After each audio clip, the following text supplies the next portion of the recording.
Hello everyone, आप सभी का ओनली माई हेल्थ के फेसबुक लाइव में बहुत बहुत स्वागत है। प्रेगनेंसी के लिए एक एज रेकमेंड की जाती थी पहले कि जल्दी शादी कर लो, फिर जल्दी से प्रेग्नेंट बच्चे कर लो तो ताकि सब कुछ इजी हो। लेकिन अब 30 में या 40s में भी वुमेन प्रेग्नेंट होना चाहती हैं, तो वो कैसे हो?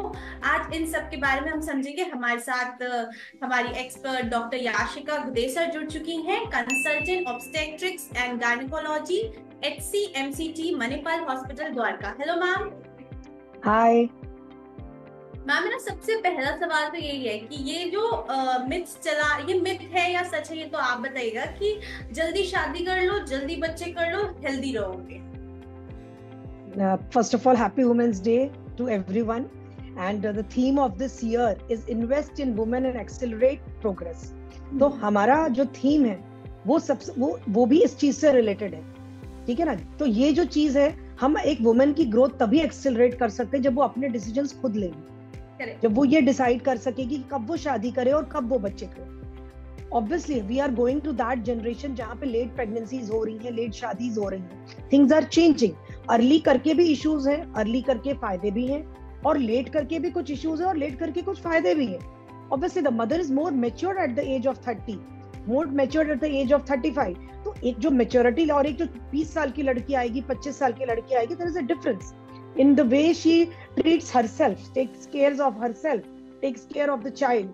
So जब आप 30-40 में बेबी करते हो तो ऐसा कोई बड़ी बात नहीं है। आजकल टेक्नोलॉजी बहुत एडवांस्ड है। देयर वाज वन एरा जब कोई टेस्ट अवेलेबल नहीं थे ये जानने के लिए कि हमारे बच्चे में क्या खराबी हो सकती है, तो वो आज के टाइम पर सब कुछ अवेलेबल है।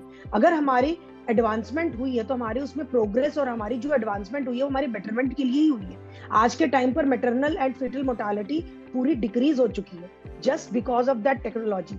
आज भी फीमेल्स हमारे पास आती हैं, डरती हैं कुछ हो तो नहीं जाएगा।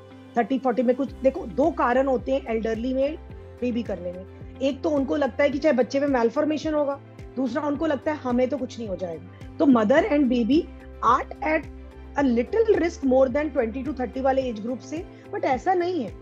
Most of my patients are more than 30। सब वर्किंग होते हैं, सबकी ग्रेजुएशन कंप्लीट होती है, जॉब होती है, then they come and get married. तो ऐसा नहीं है, वी डोंट फील कि हमें ऐसा कोई हमारे पेशेंट्स में बहुत कॉम्प्लिकेशंस होते हैं। जी, जैसे अभी आप बता रही थी, अपने पेशेंट्स के बारे में बता रही थी, तो आप क्या क्या ऑप्शंस ट्रीटमेंट के हैं या क्या क्या ऑप्शंस यूज करे जाते हैं? जैसे कुछ तो अगर मैं सही आप बताइएगा, सही है, एग फ्रीजिंग हो गया, तो ऐसे क्या क्या और ऑप्शंस हैं? एग फ्रीजिंग का ऑप्शन हम हर किसी को नहीं देंगे। फर्स्ट हम किसको देंगे? अगर कोई यंग लड़की को कैंसर हो गया है, उसका कोई कीमोथेरेपी चलेगा जो यूट्रस और ओवरी से रिलेटेड है, तो उसको हम एग फ्रीजिंग का ऑप्शन देंगे। सेकंड, अगर किसी लेडी का किसी कारण से यूट्रस रिमूवल करना पड़ता है किसी भी एज ग्रुप में, जब वो यंग है, या उसके ओवरीज रिमूव करने पड़ते हैं किसी और कारण की वजह से, तब एग फ्रीजिंग का ऑप्शन देंगे। थर्ड, हम उस लड़की को एग फ्रीजिंग का ऑप्शन देंगे, समझो जिस लड़की में बेबी करने का अभी कोई प्लान नहीं है, उसकी शादी करने का अभी कोई प्लान नहीं, शी इज ऑलरेडी 35 एंड वो अभी भी कैरियर ओरिएंटेड है या कुछ है, तो we can give then option कि आप एग फ्रीजिंग कर लो।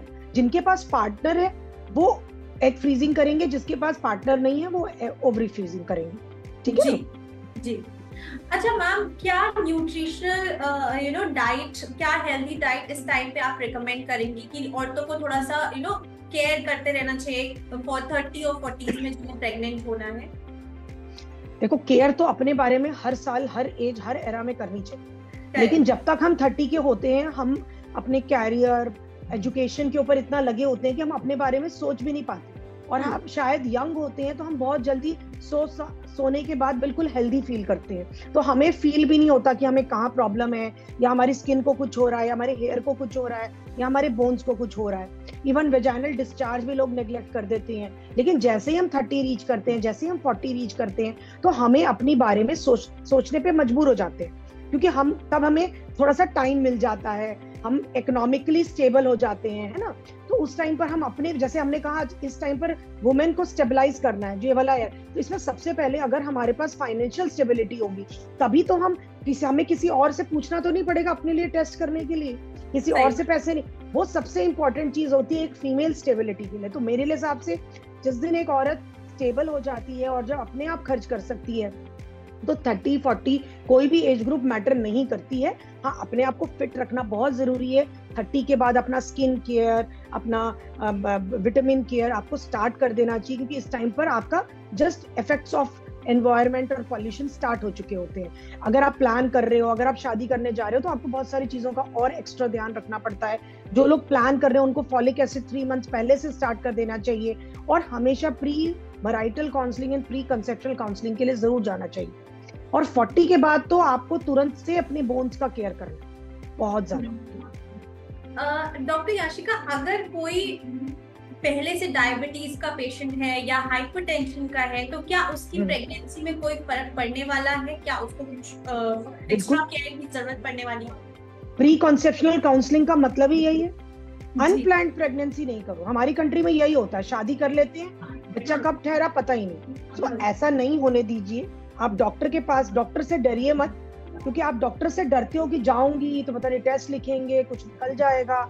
नहीं, हम आपके बेटरमेंट के लिए लिखते हैं। आप टेस्ट कराओगे, करोगे, अगर उसमें कुछ सब कुछ अच्छा होगा तो वो आपको हम बताएंगे कि आप फिट हो प्रेग्नेंट होने के लिए। अब आप प्रेग्नेंट हो गए, आपको पता चला आपका थायराइड बढ़ा हुआ है, आप प्रेग्नेंट हो गए, पता चला आपका एनीमिया है, तो अब मेरे पास प्रेगनेंसी में बहुत शॉर्ट विंडो होता है, बहुत लिमिटेड मेडिसिन होती है जो मैं आपको दे सकती हूँ। तो it is always much better कि आप पहले ही टेस्ट कराएं। जैसे आपने कहा क्रॉनिक हाइपरटेंसिव है, कोई डायबिटिक है, तो आप समझो कंट्रोल्ड है तो मैं कहूंगी ओके गो फॉरवर्ड।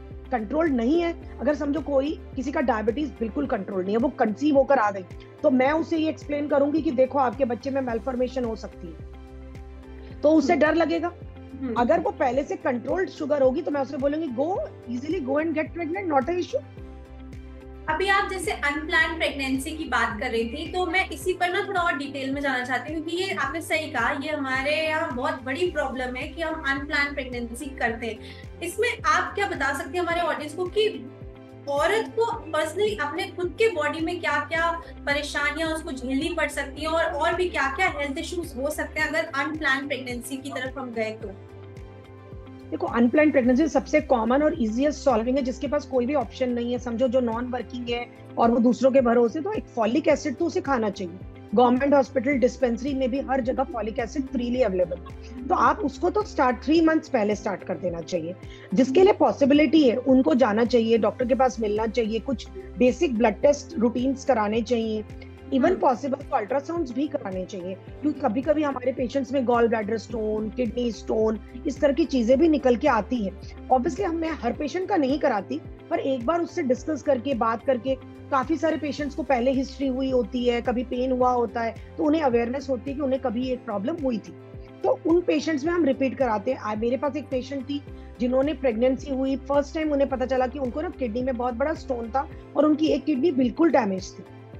और मैंने भी उनका अल्ट्रासाउंड पता है किस लिए कराया, इसलिए नहीं कराया कि मैं रूटीन कराती हूँ, क्योंकि मुझे उसके यूरिन रूटीन में कुछ प्रॉब्लम दिखी, मुझे लगा कि उसको स्टोन हो सकते हैं, तो मैंने करा लिया। अगर मैं छोड़ देती तो मिस कर जाती मैं। तो इस तरह की चीजें होती है जो हम पहले से करा लें तो अच्छा रहता है। भगवान ना करे कोई HIV पॉजिटिव है, हेपेटाइटिस B पॉजिटिव है, तो वो बच्चे को ट्रांसमिट कर सकता है ना। बिल्कुल। अच्छा डॉक्टर याशिका, एक ना ट्रेंड अभी बहुत चल रहा है कि प्रेगनेंसी के दौरान लोग वर्कआउट करते हैं, जिम करते हैं, जिनकी आपने भी वीडियोस देखे होंगे।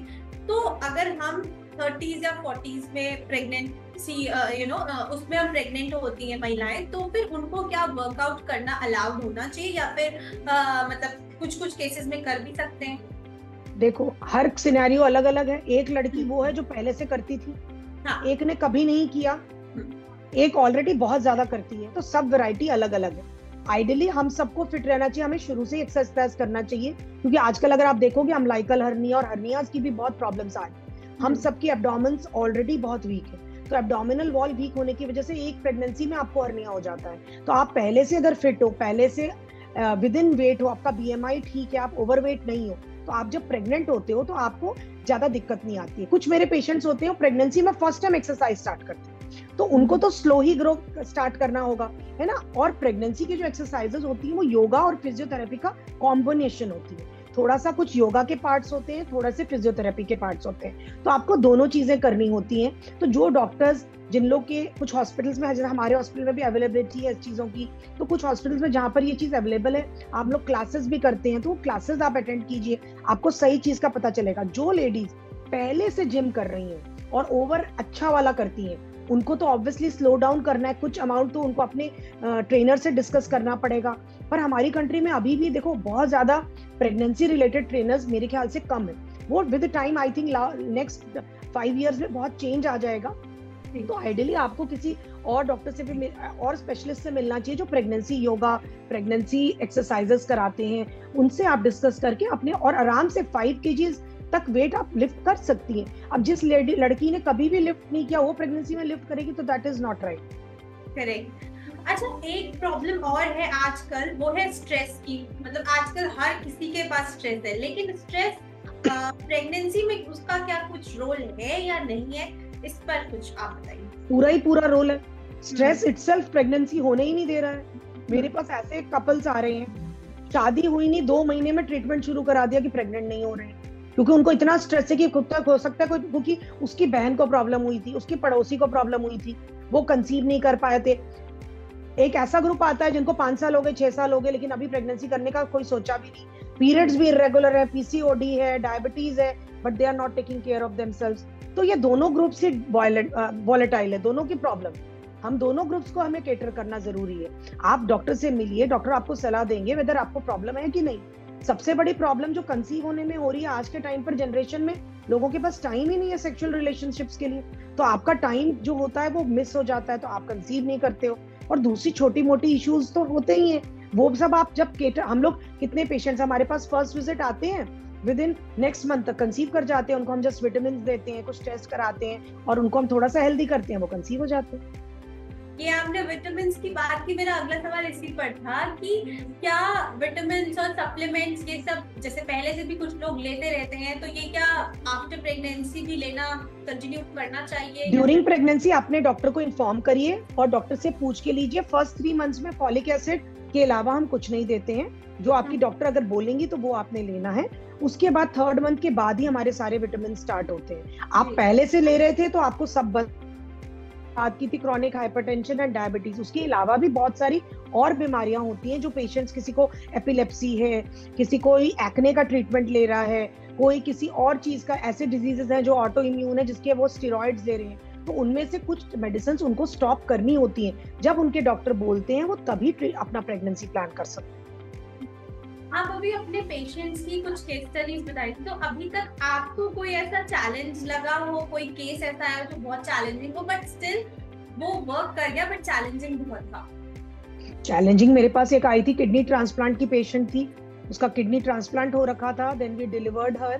तो उसकी पूरी प्रेगनेंसी, उसका किडनी का मॉनिटरिंग, और उस पेशेंट्स में जिनकी किडनी ट्रांसप्लांट होते हैं उनमें बीपी होता है, उनमें बेबी की ग्रोथ रिटार्डेशन होती है, तो इस तरह की हम संभावनाएं लेके चलते हैं। तो पूरी प्रेगनेंसी उसे संभाल के लेके गए, उसको टाइमली डिलीवरी कराई ताकि उस मदर और बेबी दोनों सेफ रहे, उसकी किडनीज को कुछ नहीं हुआ। तो ये हमारे लिए एक बहुत अचीवमेंट था। फिर हमारे पास ट्रिपलेट्स भी थे, कुछ हमारे ट्विंस बहुत सारे आते हैं जो आईवीएफ प्रेगनेंसी के साथ थे। मेरी एक पेशेंट थी जिसका 20 वीक्स पे माउथ ओपन हो गया था, फिर हमने उसे कंप्लीट बेड रेस्ट पे रखा, रेगुलर उसे हम मंथली बुलाते थे, वो ट्रॉली पे आती थी, घर पे भी बेड रेस्ट पे रहती थी। फिर हम उसे पूरी टर्म प्रेगनेंसी पे ले जाके हमने उसे डिलीवर किया, तो उसे दोबारा डिलीवरी के बाद चल के आते हुए देख के हमें भी बहुत अच्छा लगा, एंड माँ और बेबी दोनों से। Thank you so much doctor Yashika, आप हमारे साथ जुड़ी और आपने बहुत अच्छे से सारी detailed information the. So thanks a lot for joining this live session. Thank you all for joining this live session. I hope ये लाइव सेशन आपके लिए बहुत ही इंफॉर्मेटिव रहा होगा, और ऐसे ही हेल्थ वीडियोस के लिए ओनली माय हेल्थ को फॉलो करें।